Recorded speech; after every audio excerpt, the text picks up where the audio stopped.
제3과 3분기 성경 교과 공부를 하도록 하겠습니다. 이번 교과의 제목은 교육을 위한 본래의 모범입니다.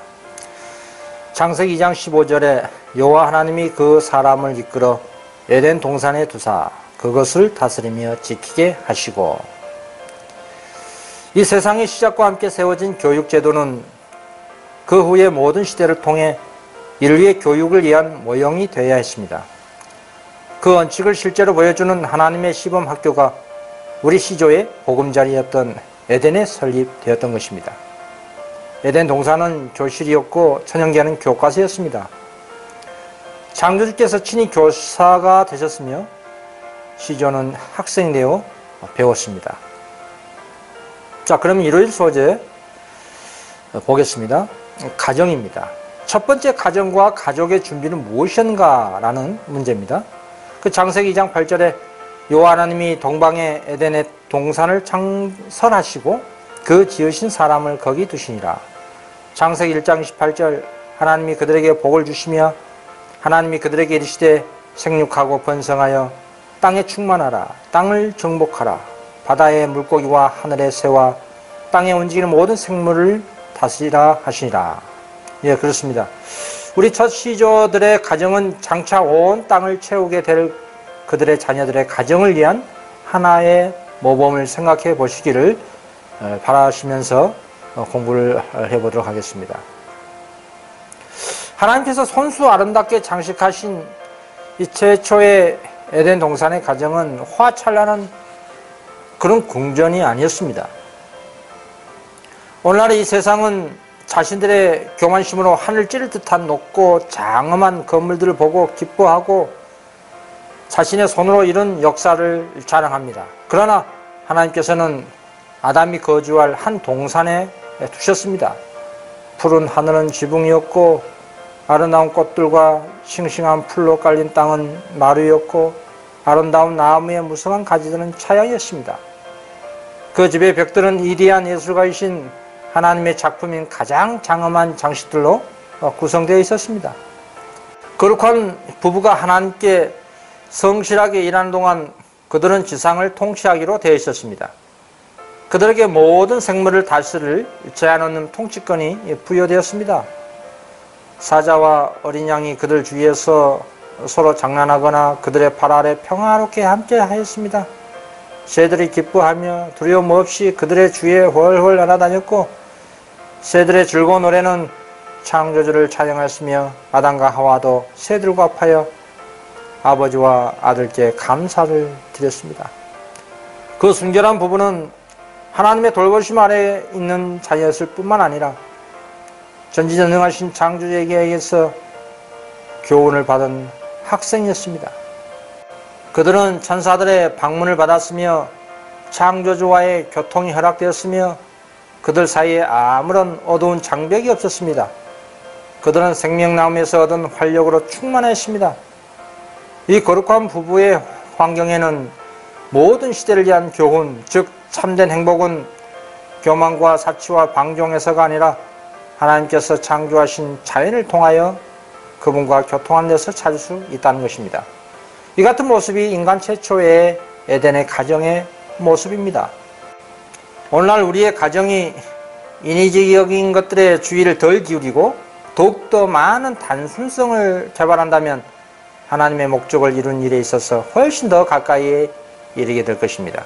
그리고 하나님의 형상대로 지음을 받은 사람만이 천연계 가운데 있는 하나님의 훌륭한 작품들을 명상하고 감상할 수가 있는 것입니다. 다음은 어열 소재입니다. 가번의 에덴은 우리의 첫 번째 부모들에게 어떤 직업을 제공했는가? 이것이 오늘날 우리에게 왜 그렇게 중요한가라는 문제입니다.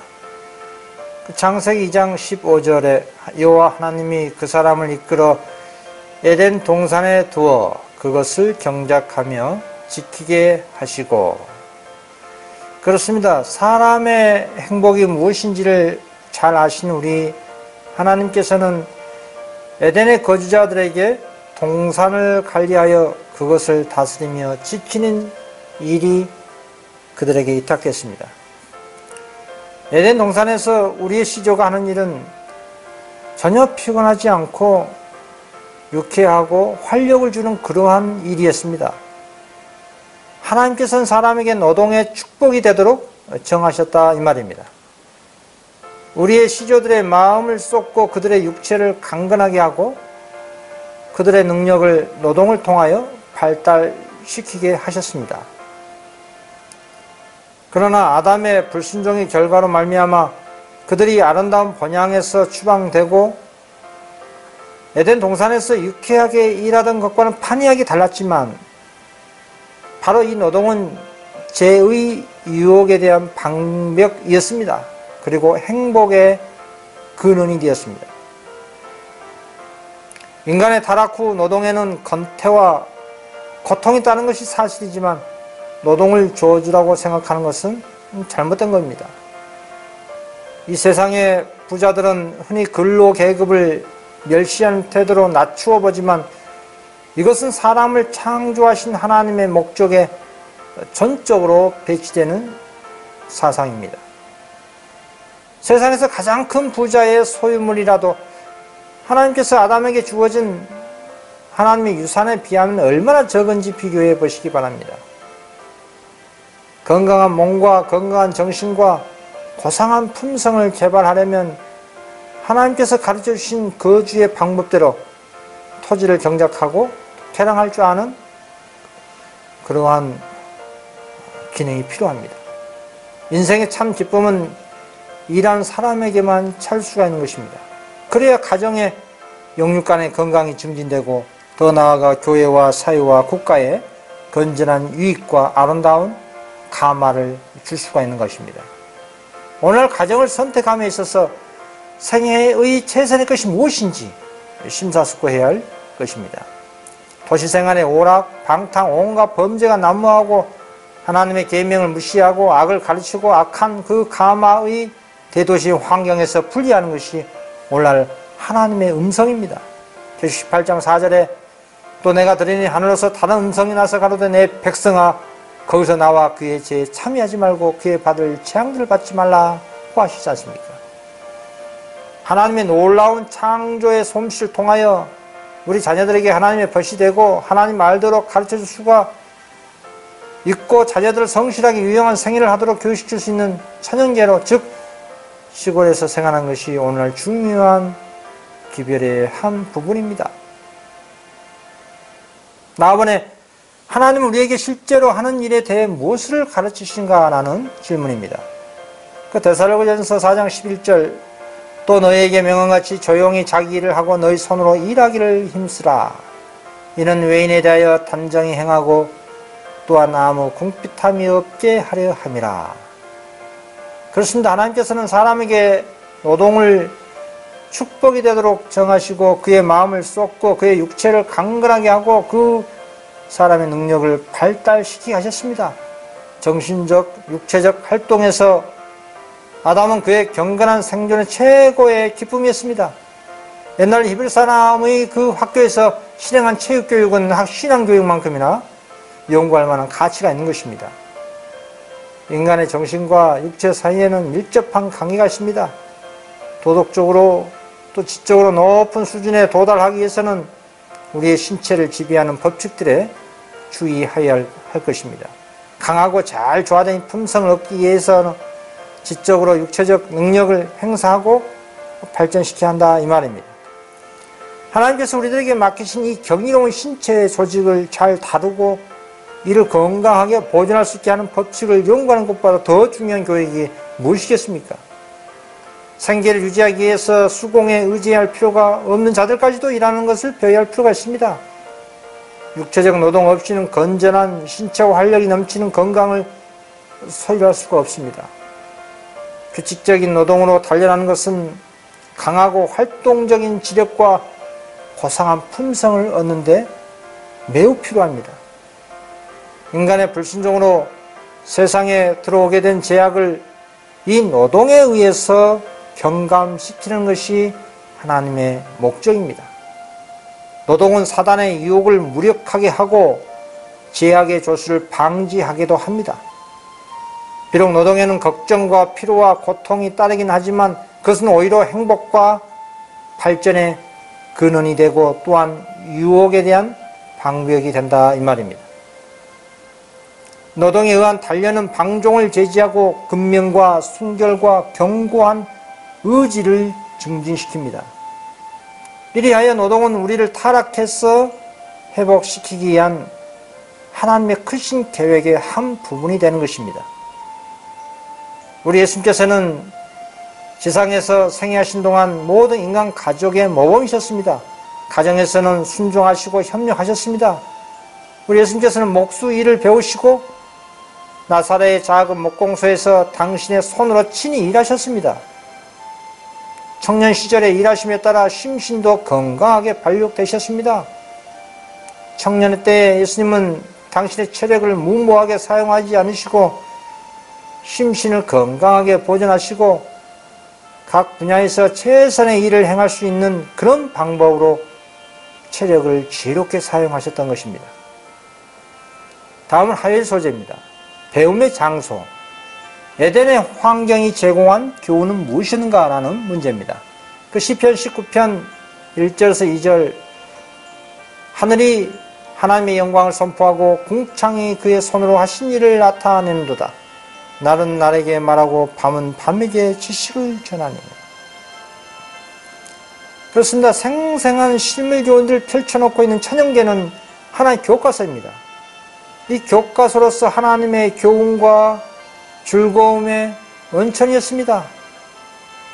그 나뭇잎, 산의 돌덩어리, 하늘에 반짝이는 별, 땅과 하늘과 바다 이 모든 것에 하나님의 거룩한 성호가 기록되어 있습니다. 에덴의 거주자인 아담과 하와는 모든 생물과 무생물, 곧 나뭇잎, 꽃, 순목은 물론 물에 사는 큰 동물로부터 햇빛에 비치는 티끌에 이르기까지 모든 것들과 대화를 나누면서 그 존재의 신비를 배웠던 것입니다. 하늘에 나타나는 하나님의 영광, 질서 있게 운행되는 무수한 별들, 구름에 평평하게 뜬 것들, 빛과 소리와 밤과 낮의 신비들, 이 모든 것들이 지구의 첫 학교 학생들이 연구할 대상이었던 것입니다. 저 세상의 복잡하고 소동과 혼란스러운 제약이 충만한 그런 대도시 환경에서 벗어나서 하나님의 업적을 바라볼 수 있는 곳으로 우리는 가야 할 필요가 있는 것입니다. 아름답고 조용하고 평화로운 천연계 가운데서 우리의 마음의 안식을 찾는 것이 대단히 중요합니다. 도시의 먼지와 연기로 흐려지지 않은 푸른 하늘, 푸른 들과 숲과 언덕을 쳐다보고 생기를 주는 하늘의 공기를 마음껏 마시기를 바랍니다. 나아번입니다. 식물들의 성장에는 어떤 교훈이 제시되는가? 식물들의 성장에는 어떤 교훈이 제시되는가? 라는 주제입니다. 누가복음 12장 17절에 솔로몬의 모든 영광으로 입은 것이 이 꽃 하나만큼 훌륭하지 못하니라 라고 말씀하셨습니다. 그렇습니다. 이 땅을 경작하는 일은 우리 근육을 움직이게 하고 정신을 휴식시켜 주기 때문에 가장 유익한 일 중에 하나입니다. 이 농업 분야의 연구는 우리의 학교들에서 실천하는 교육의 기본이 되어야 할 것입니다. 우리는 자연의 식물에서 스스로 교훈을 끌어내고 거기에서 진리를 분별할 줄 알아야 합니다. 우리가 아름다운 경치를 바라볼 때는 하나님께서 숲과들을 왜 저토록 아름다운 여러 가지 색채로 담장해 놓으셨는가? 왜 모두 거무스름한 갈색 하나로 칠하지 않으셨는지 물어봐야 합니다. 달의 엄숙한 광희와 겨울의 추위, 여름의 더위와 무한한 능력으로 통제되어 완전한 질서와 조화 속에서 변하고 순환하는 계절 가운데서 연구할 제목을 우리는 발견할 수 있습니다.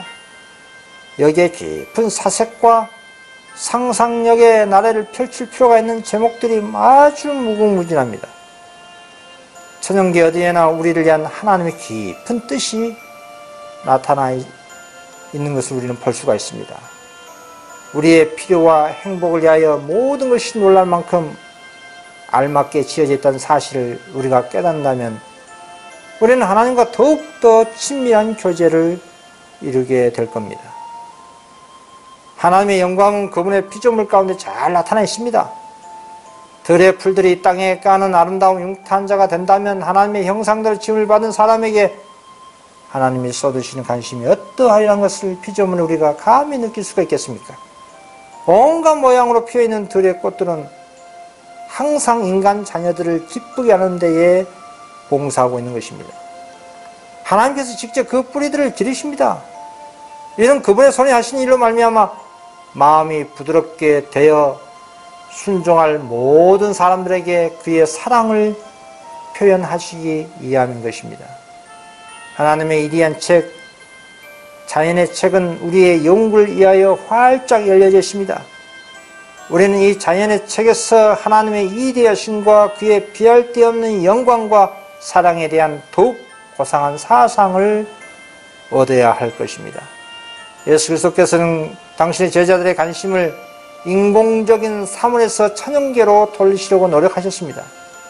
그 마태복음 6장 30절 보시면 오늘 있다가 내일 아궁이에 던지울 들풀들도 하나님께서 이렇게 입히시거늘 하물며 너희일 거 보냐 믿음이 적은 자들아 라는 말씀을 하셨습니다. 왜 우리 하나님께서 땅에다가 회색이나 갈색 융단을 깔지 않으셨을까요? 그분은 색깔을 택하시되 가장 휴식을 주는 색깔, 우리의 오간이 가장 좋아하는 색깔을 택하셨습니다. 싱싱한 초록색 옷을 입은 들판을 보고 있노라면 우리 마음은 어떻습니까? 매우 유쾌해지고 피곤한 정신은 새 힘을 얻게 됨을 우리는 느껴 알 수가 있습니다. 땅을 이 초록색 융단으로 덮지 않았더라면 공기는 먼지가 자욱할 것이고 땅은 마치 사막같이 보일 것입니다.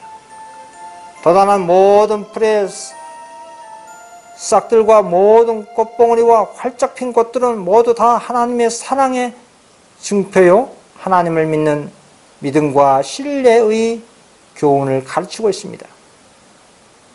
그리스도는 우리의 주의를 환기시키고 자연적으로 우러난 그 사랑스러운 모습에 관심을 기울이게 하십니다. 그리고 일찍이 땅에 호를 잡은 바 있는 임금들 중 가장 위대한 임금의 모든 영광으로 입은 옷이 가장 비천한 꽃 하나가 입은 것에도 비교할 수 없다고 말씀하고 계십니다. 부자들만 살 수 있는 인공적인 화려한 물건들, 그리고 값비싼 그림들, 가구, 그리고 옷들을 보고 동경한 사람들은 거룩하신 하늘의 교사의 음성에 귀를 기울이시기를 바랍니다. 예수님께서는 우리들에게 들의 꽃을 가리켜 보이십니다. 다음은 수요일 소재입니다.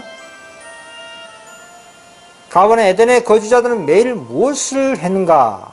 라는 문제입니다.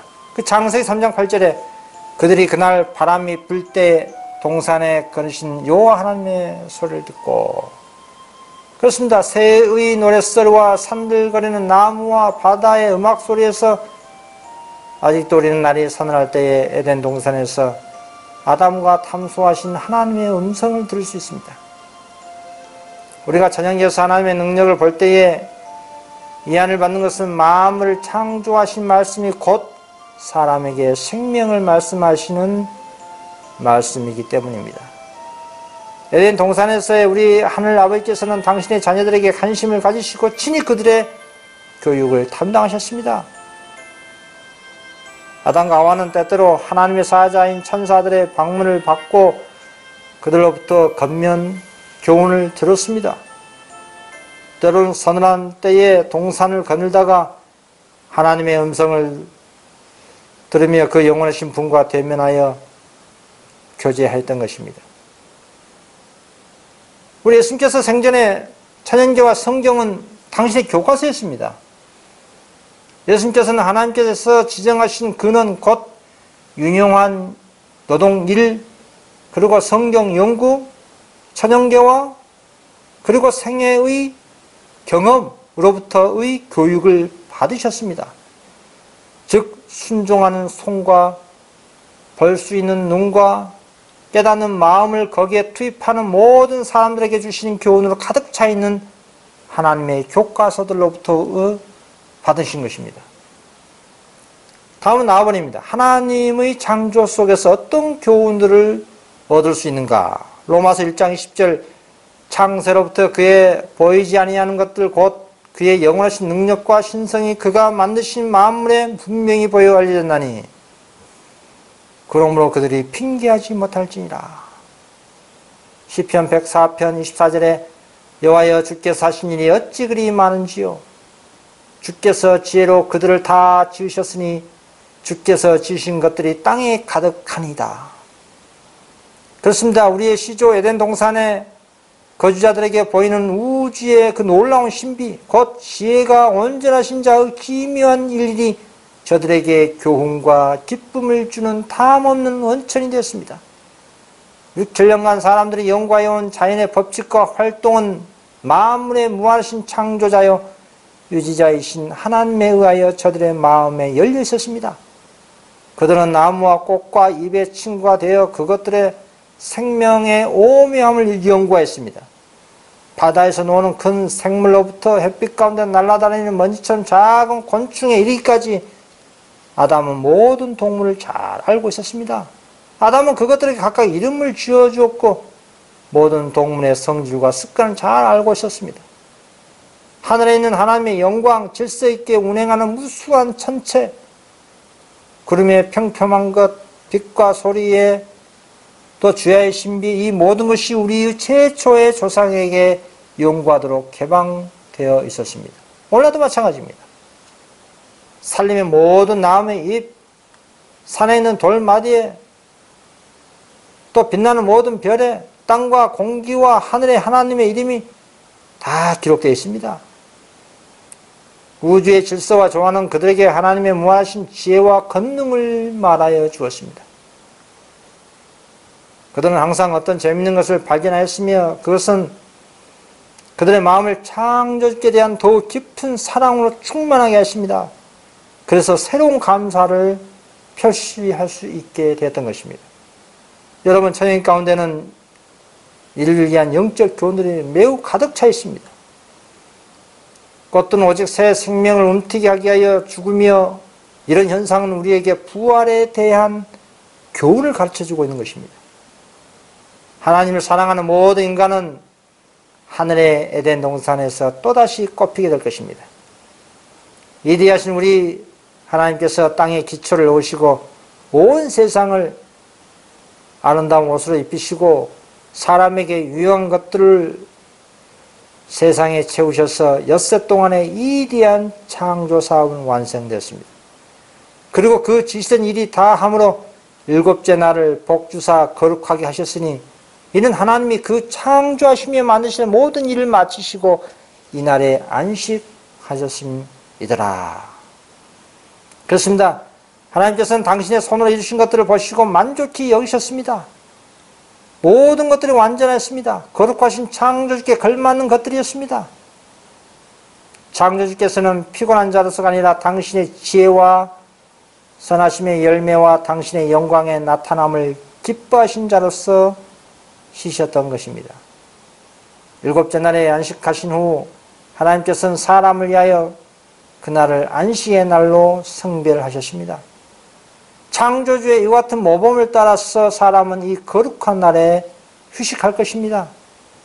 이런 사람이 하늘과 땅을 바라볼 때에 하나님의 위대한 창조 사업을 해상할 수 있도록 그리고 하나님의 지혜와 선하심의 증거들을 바라볼 때 사람의 마음이 창조주께 대한 사랑과 순경스러움으로 가득 차게 될 수 있도록 하기 위함이었습니다. 하나님께서 에덴에서 제7 축복하시고 당신의 창조 사업의 기념을 그렇게 세우셨습니다. 안식일은 전 인간 가족의 아버지요 대표자인 아담에게 위탁되었습니다. 안식일의 준수는 세상에 갈 모든 자들 편에서 하나님이 인류의 창조주이시고 인류의 정당한 주권자시라는 것과 사람은 그분의 손으로 만들어진 피조물이고 그분의 건의에 복종해야 하는 것을 감사하는 마음으로 인정하는 행위가 될 것이었습니다. 이와 같이 거룩한 안식일 제도는 전적으로 기념적인 것이고 온 인류에게 주어졌던 것입니다. 이것은 어떤 그림자이거나 어떤 백성에게만 제한적으로 적용되는 것이 아닙니다. 창조주 예수님께서 친히 말씀하셨습니다.